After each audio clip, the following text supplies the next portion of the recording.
If you ever hear scratching in your walls at night, don't tap back, don't listen, don't open the wall, because once you do, it knows you can hear it and it's hungry to come out.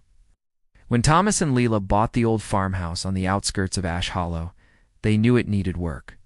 But they didn't mind the creaking floors or the smell of mildew. They needed a fresh start, far from the city, far from the noise. The first night, the wind howled like a dying animal through the broken shutters. Thomas woke to a scratching sound inside the bedroom wall. Soft at first, then frantic, like claws scraping at wood. He pressed his ear to the wallpaper and heard it. A faint breathing, labored and wet. He told Lila in the morning. She laughed it off. "Rats," she said, pouring stale coffee into chipped mugs. "Or raccoons. We'll call someone." But that night, the scratching grew louder. And now it moved, from the bedroom wall to the hallway, down to the kitchen. It thumped behind the cupboards as they ate dinner, rattled the pipes when they showered.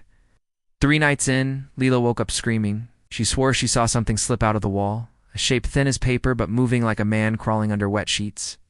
Thomas turned on every light, checked every closet, every attic beam. Nothing. They called an exterminator. He poked around the crawl space for hours, then came out pale and silent. He refused the coffee Lila offered him and left without charging a dime. He didn't return calls after that. On the 5th night, Thomas stayed up, sitting in the dark living room with a flashlight and a hammer. Just after 3 a.m., the scratching began again. From inside the living room wall, right behind the old grandfather clock, he waited, breath held, until the drywall bulged outward. Something inside, pushing, as if trying to birth itself through the plaster. Thomas swung the hammer. The wall cracked open. Stink poured out, rotting meat and sour breath.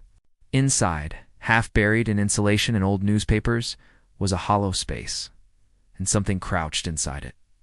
It looked human at first.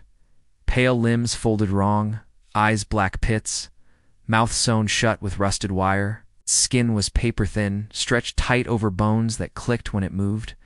Thomas stumbled back, but the thing crawled out, dragging itself by its elbows, mouth twitching beneath the wire stitches.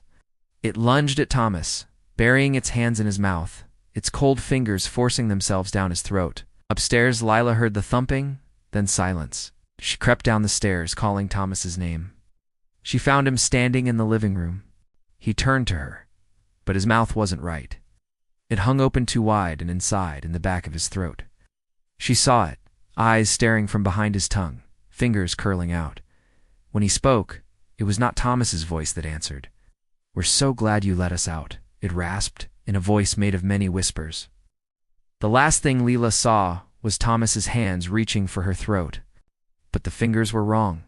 Too long, too many joints, as if they had been borrowed. Outside, the old farmhouse stood quiet under the cold moon. And inside the walls, the scratching never stopped. Not ever again.